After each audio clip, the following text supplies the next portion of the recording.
Bismillahirrahmanirrahim. Dear students of mathematics, Assalamu alaikum. I am Dr. Muhammad Shahzad Akhtar. I will teach you ODE, Ordinary Differential Equations. So, all the students purchase this book, Ordinary Differential Equations for Scientists and Engineers, and it is written by Professor Dr. Nawazish Ali Shah. It is easily available from Gulgasht Colony Multan from the books market. Books and books are you can purchase it from any other bookshop. So let us start the first lecture of ODE. This is the chapter 1, Basic Concepts of Differential Equations. पहले भी आपने BSc में ये तकरीबन पढ़ा हुआ है, ये आपकी रिवीजन ही होगी।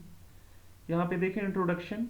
डिफरेंशियल इक्वेशंस हैं क्या, किस तरह से बनती हैं? Differential equations are of fundamental importance in science and engineering because many physical laws and relations appear mathematically in the form of such equations. We see that whenever a physical law involves the rate of change of a function such as velocity, acceleration, etc., it will lead to a differential equation.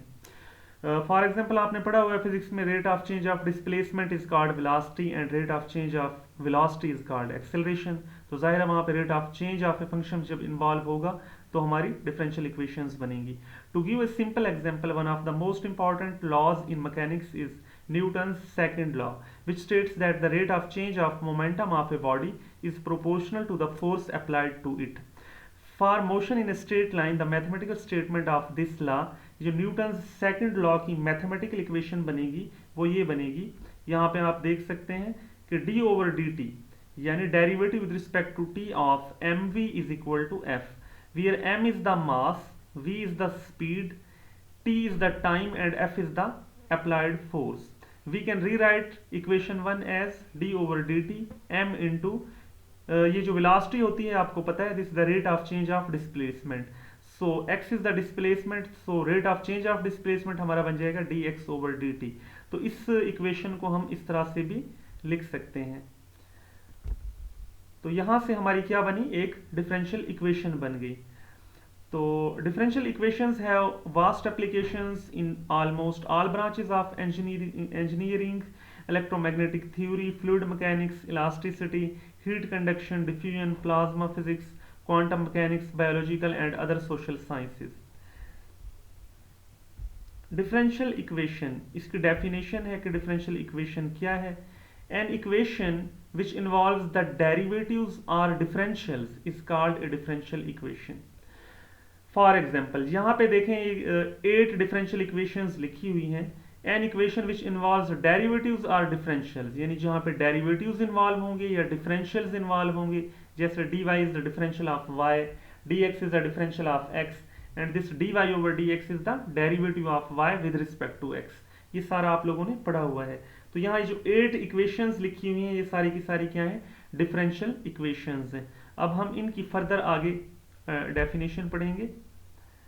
जैसे ordinary differential equation क्या है? A differential equation which involves one or more derivatives of an unknown function of a single independent variable is called an ordinary differential equation. यानी ऐसी differential equation जिसके अंदर एक unknown function है हमारा of single independent variable. जैसे हम कहते हैं y is a function of x, तो y एक सिंगल इंडिपेंडेंट वेरिएबल का फंक्शन है, तो उसके एक या एक से ज्यादा डेरिवेटिव्स अगर इन्वॉल्व हों तो ऐसी इक्वेशन कहलाएगी डिफरेंशियल इक्वेशन। जैसे यहाँ पे आप देख सकते हैं ये जो हमारी पिछली जो एग्जांपल है, यहाँ पे ये फर्स्ट इक्वेशन है, यहाँ पे y जो हमारा किसका फंक्शन था, x का, यानी y is a function of single variable independent variable x। तो y के derivative first one or more derivatives, यानी जैसे ये फर्स्ट derivative dy over dx involve है, इस इक्वेशन में ये सेकंड डेरिवेटिव इन्वॉल्व है y का, यानी y हमारा डिपेंडेंट वेरिएबल है और x हमारा यहाँ इंडिपेंडेंट वेरिएबल है, और y किसका फंक्शन है, x का। y is the function of single independent variable x। तो y हमारा वहां पे वो बात करे, this y is the unknown function, तो y का हमारा फर्स्ट डेरिवेटिव, वन डेरिवेटिव या मोर देन वन डेरिवेटिव्स अगर इन्वॉल्व हों of where y is the function of single independent variable y is the function of x। तो जैसे 1 से लेकर आप देखें 6 तक ये सारी की सारी क्या है, ऑर्डिनरी डिफरेंशियल इक्वेशंस हैं, इनकी एग्जांपल है। उसके बाद हम नेक्स्ट देखते हैं पार्शियल डिफरेंशियल इक्वेशन क्या है। A differential equation which involves an unknown function of two or more independent variables and its partial derivatives is called a partial differential equation। यानी ऐसे डिफरेंशियल इक्वेशन जिसमें क्या इन्वॉल्व हो, यानी फंक्शन ऑफ टू और more independent variables, कोई भी function ऐसा इन्वॉल्व हो जो दो या दो से ज्यादा इंडिपेंडेंट वेरिएबल्स का फंक्शन हो और उसके पार्शियल डेरिवेटिव्स इन्वॉल्व हो, तो ऐसी जो इक्वेशन है वो कहलाती है पार्शियल डिफरेंशियल इक्वेशन। जैसे आप यहाँ पे देखें पिछली जो एग्जांपल्स हैं, यहाँ पे इक्वेशन नंबर 7 और 8। 7 में जो z आपका फंक्शन है, z is a function of two variables x and y। तो यहाँ पे x और y हमारे क्या हैं, यहाँ पे इंडिपेंडेंट वेरिएबल्स हैं और z हमारा क्या है, डिपेंडेंट वेरिएबल है। सो यहाँ पे z is a function of two variables x and y और यहाँ पे पार्शियल डेरिवेटिव्स इन्वॉल्व है with respect to x and with respect to y। इन दोनों में 7 भी आप देखें और 8 भी, ये दोनों हमारी क्या है, डिफरेंशियल इक्वेशंस हैं, पार्शियल डिफरेंशियल इक्वेशंस हैं। इसके बाद हमारा है order of A differential equation. What is the order of A differential equation? The order of A differential equation is the order of the highest derivative occurring in the equation. यानी equation के अंदर जो highest derivative आपका involve हो रहा है, occur हो रहा है, वो जो होगा वो डिफरेंशियल इक्वेशन का ऑर्डर होगा। जैसे हम दोबारा से ये एग्जांपल्स देख लें, यहां पे आप देख लें इन एग्जांपल्स में हाईएस्ट डेरिवेटिव y का क्या है, फर्स्ट डेरिवेटिव है। ये देखें यहाँ पे हाईएस्ट डेरिवेटिव क्या है, जब dx से डिवाइड करेंगे तो dy ओवर dx बन जाएगा। यहाँ भी फर्स्ट डेरिवेटिव अक्कर हो रहा है किसका, y का, डिपेंडेंट वेरिएबल का। तो ये हमारी क्या होगा, यहाँ पे ऑर्डर इस इक्वेशन का ऑर्डर 1 होगा, इसका भी ऑर्डर 1 होगा। ये देखें जो एग्जांपल नंबर 3 है, यहाँ पे y जो हमारा फंक्शन है, y का सेकंड डेरिवेटिव इन्वॉल्व हो रहा है। देखें d2y over dx square, second derivative occur हो रहा है, तो इट्स मीन इसका ऑर्डर 2 होगा। इस इक्वेशन में फर्स्ट डेरिवेटिव इन्वॉल्व हो रहा है y का, तो इसका ऑर्डर 1 होगा। इक्वेशन नंबर 5 में ये y ट्रिपल डैश है, ये actually d3y over dx cube है, यानी y का थर्ड डेरिवेटिव यहाँ पे इन्वॉल्व है, अक्कर हो रहा है, तो यहाँ पे ये इसका ऑर्डर 3 होगा। यहाँ पे भी ये देखें y का सेकंड डेरिवेटिव अक्कर हो रहा है, इन्वॉल्व हो रहा है, तो ये इसका ऑर्डर भी 2 होगा। और यहाँ पे आप देखें 7 में z का फर्स्ट डेरिवेटिव अक्कर हो रहा है, तो इसका ऑर्डर फर्स्ट होगा। यहाँ पे z का सेकंड डेरिवेटिव इन्वॉल्व है, तो ये सेकंड ऑर्डर आपकी पार्शियल डिफरेंशियल इक्वेशन होगी, ये first order partial differential equation होगी। और पीछे वाली इक्वेशंस का मैं, ये ऑर्डिनरी डिफरेंशियल इक्वेशंस हैं 1 से लेके 6 तक, इनका ऑर्डर मैं आपको ऑलरेडी बता चुका हूँ। ऑर्डर के बाद आती है degree, degree of A differential equation. The degree of A differential equation is the power of the highest derivative occurring in the equation. यानी जो डिफरेंशियल इक्वेशन की डिग्री है वो क्या है, आपने हाईएस्ट डेरिवेटिव पहले देखना है। हाईएस्ट डेरिवेटिव कौन सा है उस इक्वेशन में, फिर हाईएस्ट डेरिवेटिव की जो पावर है वो आपकी क्या बनेगी, डिग्री बनेगी उस डिफरेंशियल इक्वेशन की। तो in the differential equation involves any radical sign, वो कहता है अगर किसी डिफरेंशियल इक्वेशन में कोई रेडिकल साइन इन्वॉल्व है, कोई स्क्वायर रूट इन्वॉल्व है, या एनी पावर इन फ्रैक्शन, या फ्रैक्शन में कोई पावर इन्वॉल्व है, तो then the degree of that equation is the degree of the highest derivative after removing the radical sign and fractional power. सबसे पहले जैसे अगर आपकी किसी डिफरेंशियल इक्वेशन में कोई रेडिकल साइन या कोई पावर के अंदर फ्रैक्शन पावर इन्वॉल्व है, जैसे इस 1 plus D Y over D X का स्क्वायर उसकी होल पावर 3/2 है, तो सबसे पहले आपने इसकी जो फ्रैक्शनल पावर है उससे खत्म करना है। तो यहाँ पे आप अगर दोनों साइड पे स्क्वायर ले लें ऑन बोथ साइड्स, तो 2 से 2 लेफ्ट पे कैंसिल हो जाएगा, तो ये आपकी इक्वेशन बनेगी। यहाँ पे ये देखें, ये 1 plus D Y over D X square whole power 3 is equal to d2y over dx square whole power 2। तो यहां से देखें रेडिकल साइन और फ्रैक्शनल पावर खत्म हो गए दोनों साइड पे स्क्वायर लेने से। अब आपने ये जो नई इक्वेशन बनी है इसका आपने चेक करना है कि यहाँ पे जो हाईएस्ट ऑर्डर डेरिवेटिव है उसकी पावर कितनी है। तो यहाँ पे देखें ये तो फर्स्ट ऑर्डर डेरिवेटिव है, ये आपका है सेकंड ऑर्डर डेरिवेटिव जो कि हाईएस्ट ऑर्डर डेरिवेटिव है इस इक्वेशन में। तो हाईएस्ट ऑर्डर डेरिवेटिव आपका d2y ओवर dx स्क्वायर है, तो इसकी होल पावर क्या है 2, तो इस वजह से इसकी जो डिग्री होगी वो 2 होगी। इसी तरह से आप पिछली इक्वेशंस में भी डिग्री इजीली चेक कर सकते हैं कि इन इक्वेशंस की डिग्री क्या है, यहाँ पे जो हमारी एग्जांपल थी। अब इसकी डिग्री क्या होगी, जाहिर है D Y over D X, highest derivative involve है, इसकी पावर 1 है। यहाँ पे आप बनाएंगे डी एक्स से ऑन बोथ साइड्स डिवाइड कर लेंगे, जब D Y over D X बन जाएगा तो उसकी पावर चेक करेंगे, 1 है, इसकी डिग्री भी 1 है, इसकी भी 1 है। यहाँ highest order derivative second derivative है, इसकी पावर भी 1 है, तो इसकी डिग्री 1 है, तो इसकी डिग्री 1 होगी इक्वेशन की। यहाँ पे D Y over D X की पावर 1 है, यानी डिग्री 1 है इसकी, तो इस इक्वेशन की डिग्री भी 1 होगी। यहाँ पे हाईएस्ट ऑर्डर डेरिवेटिव है y आपका थर्ड डेरिवेटिव, तो यहाँ पे इसकी चूंकि थर्ड डेरिवेटिव ऑफ y की पावर 1 है तो इसकी डिग्री 1 होगी। 6 में highest order derivative y double dash है, इसकी पावर 2 है तो इसकी डिग्री 2 होगी। इसी तरह इसकी डिग्री 1 होगी और इसकी डिग्री भी 1 होगी, क्योंकि हाईएस्ट ऑर्डर डेरिवेटिव की जो पावर है वो क्या है, 1 है। इसके बाद हम चलते हैं, ये बेसिक डेफिनेशंस थी। इसके बाद है linear and non linear differential equations. अब लीनियर और नॉन लीनियर डिफरेंशियल इक्वेशंस क्या है। A differential equation is said to be linear if it is of first degree in the dependent variable and all of its derivatives. यानी आपको मैं यहां से बताऊंगा,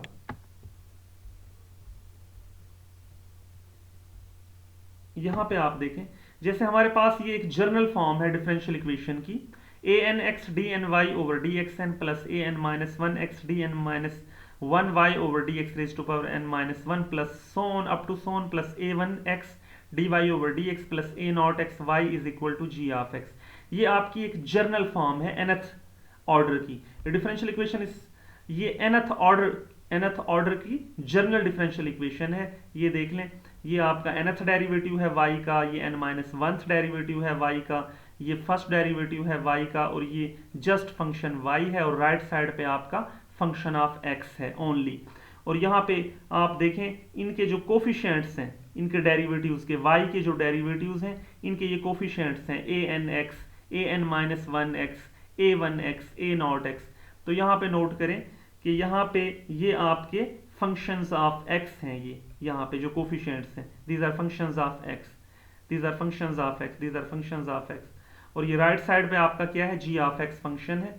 तो इस तरह की ये कहलाती है एक जर्नल इक्वेशन, यानी जर्नल nth ऑर्डर की जर्नल डिफरेंशियल इक्वेशन। तो अब ये लीनियर कब होगी, अब इसकी डेफिनेशन आप समझ लें। मैं दोबारा से जाता हूँ बैक, जहाँ पे इसकी डेफिनेशन लिखी हुई थी, यहाँ पे देखें, इसकी डेफिनेशन को समझिएगा। A differential equation is said to be linear. अब वो जो डिफरेंशियल इक्वेशन है वो लीनियर होगी, इसमें दो कंडीशंस हैं। कंडीशन 1 है कि it is of first degree in the dependent variable and all of its derivatives, यानी डिपेंडेंट वेरिएबल y और इसके जितने भी डेरिवेटिव्स इन्वॉल्व हैं तमाम की जो डिग्री है वो 1 हो, यानी उन तमाम की पावर 1 होनी चाहिए। y की पावर, y के जितने भी डेरिवेटिव्स हैं dy ओवर dx, उसकी पावर भी 1 होनी चाहिए, d2y ओवर dx स्क्वायर की पावर भी 1 होनी चाहिए, अप टू सोन, यानी जितने ऑर्डर के डेरिवेटिव्स उसमें इन्वॉल्व हैं तमाम की जो पावर है, जो डिग्री है, वो 1 होनी चाहिए। और दूसरी बात वो कर रहा है द कोफिशिएंट्स। अभी जो मैंने आपको एक जनरल डिफरेंशियल इक्वेशन दिखाई थी उसमें जो कोफिशिएंट्स थे a n x, a n minus 1 x, a 1 x, a naught x, जो उन डेरिवेटिव्स के साथ कोफिशिएंट्स इन्वॉल्व थे, the coefficients of dependent variable and its derivatives are either constants or functions only of the independent variable. यानी वो जो coefficients हैं वो जो आपके थे a n x, a n minus 1 x up to सोन a 1 x और a नॉट x, वो तमाम के तमाम या तो कांस्टेंट्स हों या फिर फंक्शंस ऑफ इंडिपेंडेंट वेरिएबल। यानी इंडिपेंडेंट वेरिएबल मीन यहाँ पे x है तो या वो सिर्फ x के फंक्शंस होने चाहिए, वो y के फंक्शंस नहीं होने चाहिए, ये यहाँ पे कंडीशन है।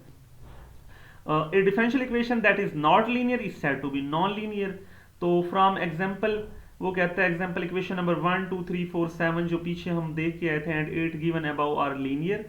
अब मैं आपको दोबारा से लेके जाता हूँ और वो कहता है कि while equation number 5 and 6 are non linear. तो दोबारा से आप देख लें, फर्स्ट से लेके आपकी 5 और 6 नॉन लीनियर हैं, बाकी 1 2 3 4 7 8 जो है वो लीनियर है, 5 और 6 नॉन लीनियर हैं। तो दोबारा से चलते हैं उसी एग्जांपल्स पे।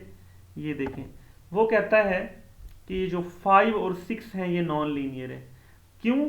क्योंकि ये देखें, हमने कहा था लीनियर के लिए दो कंडीशंस थी। क्या थी? एक तो ये कि डिपेंडेंट वेरिएबल y और उसके डेरिवेटिव्स की डिग्री 1 होनी चाहिए। यहाँ पे क्या हुआ, y डबल डैश की डिग्री 2 हो गई, तो इसलिए ये नॉन लीनियर बन गई। यहाँ क्या हुआ, y double dash second derivative की डिग्री क्या हो गई, 2 हो गई, तो ये नॉन लीनियर हो गई। तो यहाँ पे एग्जाम्पल नंबर 1 से लेके 8 तक आपकी इक्वेशन नंबर 5 और 6 ये दोनों क्या है, नॉन लीनियर। उसके अलावा 1 2 3 4 7 और 8 ये सारी की सारी क्या है, लीनियर हैं। क्यों लीनियर हैं, क्योंकि यहाँ वो दोनों कंडीशंस को सेटिस्फाई कर रही हैं। दोनों कंडीशंस क्या हैं, एक तो कंडीशन ये थी कि y और उसके डेरिवेटिव्स जितने भी हैं उनकी पावर क्या होनी चाहिए, 1 होनी चाहिए। देख लें तमाम में जो डिपेंडेंट वेरिएबल है और उसके जो डेरिवेटिव्स हैं तमाम की पावर क्या है, 1 है। और दूसरी बात उसने ये की थी कि इन डेरिवेटिव्स के साथ जो कोफिशिएंट्स हैं वो या तो ओनली फंक्शंस ऑफ x होने चाहिए या फिर कांस्टेंट्स होने चाहिए। तो देख लें इनके जो कोफिशिएंट्स हैं, यहाँ पे 1 है, dy ओवर dx का कोफिशिएंट 2 है, y का कोफिशिएंट 3 है, यानी यहाँ पे कोफिशिएंट्स क्या हैं, कांस्टेंट्स हैं। और यहाँ पे देखें dy ओवर dx का जो कोफिशिएंट है वो x है, यानी ओनली फंक्शन ऑफ x है। और यहाँ पे y का कोफिशिएंट 1 है, यानी दूसरी कंडीशन भी सेटिस्फाई हो रही है। इसी तरह 1 भी, इसी तरह 2 को जब dx से डिवाइड करेंगे तो ये dy ओवर dx की जब dy over dx is equal to x plus 2y बनेगा, तो ये भी हमारी उस सेकंड कंडीशन को सेटिस्फाई कर रही है। तो यहाँ पे ये डेफिनेशन थी लीनियर डिफरेंशियल इक्वेशन की। और जो इन दोनों कंडीशंस में से अगर एक भी कंडीशन फेल हो गई तो वो क्या बन जाएगी, नॉन लीनियर डिफरेंशियल इक्वेशन। वो कहता है आल्सो द डिफरेंशियल इक्वेशन, ये एक और डिफरेंशियल इक्वेशन है, वो बता रहा है y double dash plus 4y into Y dash plus 2y is equal to cos x is non linear because of occurrence of product of y and one of its derivatives. देखें y और y dash का derivative involve हो गया है, इस वजह से ये क्या है, ये भी नॉन लीनियर है। दूसरी कंडीशन क्या थी हमारी कि y डैश और y डबल डैश और y के जो कोफिशिएंट्स हैं वो क्या होने चाहिए, ओनली फंक्शंस ऑफ x। लेकिन यहाँ पे y डैश का जो कोफिशिएंट है क्या आ गया, फंक्शन ऑफ y आ गया। तो इस वजह से ये क्या बन गई है, हमारी एक नॉन लीनियर इक्वेशन बन गई है। इसके अलावा अगर हमारा transcendental functions of dependent variable involve हो जाते हैं तो y के, जैसे साइन y अगर किसी इक्वेशन में इन्वॉल्व हो जाता है साइन y, तो वो इक्वेशन भी नॉन लीनियर होगी। अगर e raise to power y involve हो जाता है तो वो इक्वेशन भी हमारी नॉन लीनियर होगी। तो ये चीज़ आपने इसको स्टडी करना है, इनकी एग्जांपल्स फर्दर आपने देख लेनी है। इसके बाद हमारी आती है homogeneous and non homogeneous differential equations. तो वो कहता है a linear differential equation is said to be homogeneous. एक लीनियर डिफरेंशियल इक्वेशन जो है वो होमोजीनियस होगी if every term in the equation contains either the dependent variable और one of its derivatives, otherwise it is said to be non homogeneous और inhomogeneous. तो वो कहता है कोई भी लीनियर डिफरेंशियल इक्वेशन होमोजीनियस होगी अगर हर टर्म, इस इक्वेशन की हर टर्म कंटेन करे, क्या कंटेन करे, आइदर या तो डिपेंडेंट वेरिएबल उसमें मौजूद हो या वन ऑफ इट्स डेरिवेटिव्स, सिर्फ डिपेंडेंट वेरिएबल या उसके डेरिवेटिव्स मौजूद हों, otherwise it is said to be non homogeneous और इनहोमोजीनियस। अब इसकी एग्जांपल हम देखते हैं, कंटेन्स आइदर डिपेंडेंट वेरिएबल और वन ऑफ इट्स डेरिवेटिव्स। जैसे यहाँ पे अगर हम देखते हैं कि मैं आपको लास्ट पे लेके जाता हूँ, ये जो हमारी जर्नल फॉर्म है ये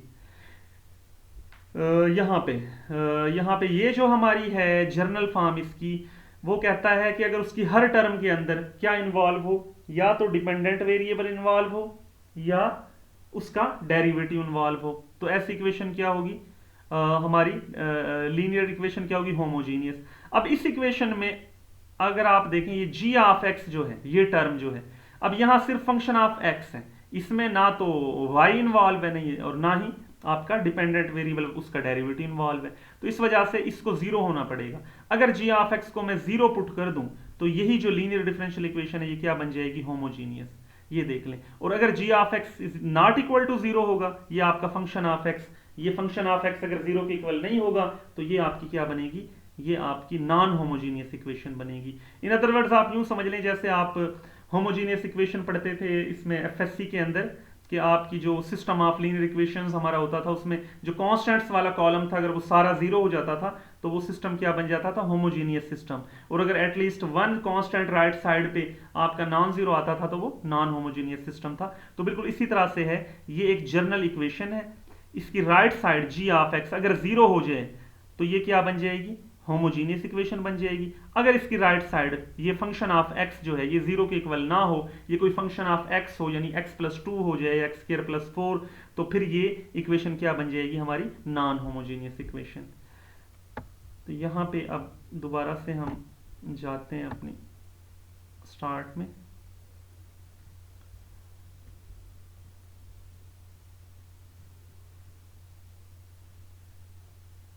ये हमारी डेफिनेशन आ गई थी होमोजीनियस और नॉन होमोजीनियस की। इसके बाद है solution of A differential equation.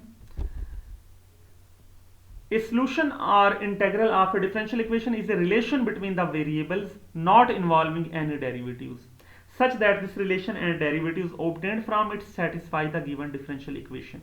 वो कहता है अगर हमारे पास कोई डिफरेंशियल इक्वेशन है तो डिफरेंशियल इक्वेशन का जो सोल्यूशन है वो क्या होगा, इसका सोल्यूशन एक ऐसी रिलेशन होगी किसमें, वेरिएबल्स में, यानी x और y के अंदर एक ऐसी रिलेशन होगी जो कि इस इक्वेशन को सेटिस्फाई करेगी, यानी इस इक्वेशन को और इससे आने वाले डेरिवेटिव्स इस इक्वेशन को क्या करेंगे, सेटिस्फाई करेंगे।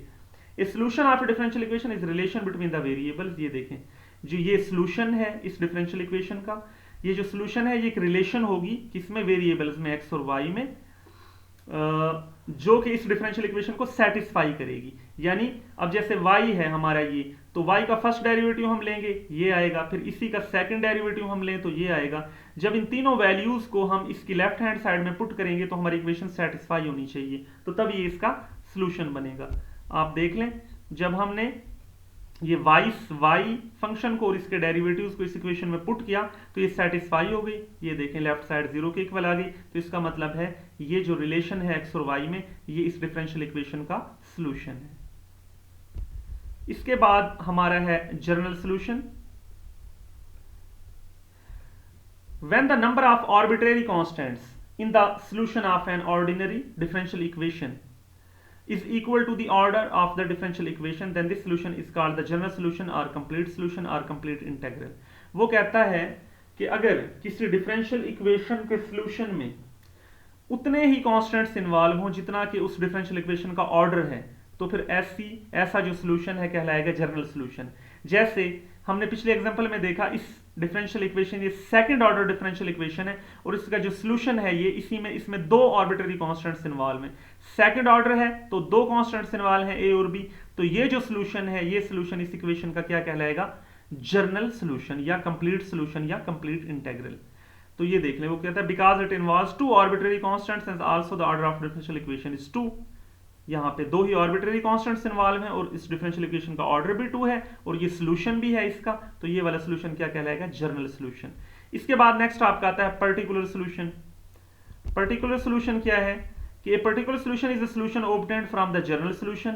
ये जनरल सॉल्यूशन से ही हासिल होता है by giving particular values to the arbitrary constants। ये जो आर्बिट्ररी कांस्टेंट्स हैं a और b, इनको पर्टिकुलर वैल्यूज अगर हम स्पेसिफिक वैल्यूज दे दें तो जो सॉल्यूशन हासिल होगा वो पर्टिकुलर सॉल्यूशन होगा। वो कहता है फॉर एग्जांपल इसका जो सॉल्यूशन है इक्वेशन का, ये अगर a को हम वैल्यू 4 दे दें और b को वैल्यू 5 देंगे तो ये वाला जो सॉल्यूशन है ये इस इक्वेशन का क्या बन जाएगा, पर्टिकुलर सॉल्यूशन। पर्टिकुलर सॉल्यूशन के बाद आपकी डेफिनेशन आती है singular solution. A singular solution is a solution which exists. वो कहता है एक ये ऐसा सॉल्यूशन है जो एग्जिस्ट करता है but can not be obtained from the general solution, लेकिन ये जनरल सॉल्यूशन से हासिल नहीं हो सकता। यानी पर्टिकुलर सॉल्यूशन तो हमारे जनरल सॉल्यूशन से ही हासिल होता है। पीछे देख लें ये जो था ये हमारा जनरल सॉल्यूशन था इस इक्वेशन का, तो यहां हमने कांस्टेंट्स को स्पेसिफिक वैल्यूज दे दी तो हमारा ये पर्टिकुलर सॉल्यूशन आ गया। वो कहता है जो सिंगुलर सॉल्यूशन है वो भी उस डिफरेंशियल इक्वेशन का सॉल्यूशन ही होता है, लेकिन वो सॉल्यूशन इस जनरल सॉल्यूशन से हासिल नहीं हो सकता। तो उसने आगे एग्जांपल भी दी है। वो कहता है जैसे ये आपकी एक डिफरेंशियल इक्वेशन है, इसका ये जनरल सॉल्यूशन है, ठीक है। तो यहाँ पे क्योंकि इसका ऑर्डर क्या है, फर्स्ट ऑर्डर डिफरेंशियल इक्वेशन है और इसमें एक ही आर्बिट्ररी कांस्टेंट इन्वॉल्व है c, और ये सॉल्यूशन भी है इसका, तो आप चेक भी कर सकते हैं, वेरीफाई भी कर सकते हैं। तो ये चूंकि इसका सॉल्यूशन है तो ये इसका जनरल सॉल्यूशन होगा। अब वो कहता है कि इसी इक्वेशन का एक सॉल्यूशन है सामने, ये आप देखें ये y = x²/4। वो कहता है ये भी इसी इक्वेशन का सॉल्यूशन है, लेकिन ये सॉल्यूशन हमें इस जनरल सॉल्यूशन से हासिल नहीं होता। जनरल सॉल्यूशन में c को अगर हम आर्बिट्रेरी या स्पेसिफिक वैल्यूज कोई भी दें तो हमें ये वाला सॉल्यूशन यहां से नहीं मिलता। हालांकि ये इस इक्वेशन का सोल्यूशन है, आप चेक कर सकते हैं, इससे वेरीफाई भी कर सकते हैं। तो इसलिए ऐसा सोल्यूशन क्या कहलाएगा? Singular solution. तो डियर स्टूडेंट्स, ये आज का लेक्चर था, थोड़ा सा बेसिक कॉन्सेप्ट्स थे, इनको आप स्टडी कीजिएगा अच्छी तरह से। इसके बाद नेक्स्ट लेक्चर आपको फिर मिलेंगे नेक्स्ट लेक्चर के साथ। इन डेफिनेशंस को अच्छी तरह से समझिएगा। ओके, अल्लाह हाफिज़।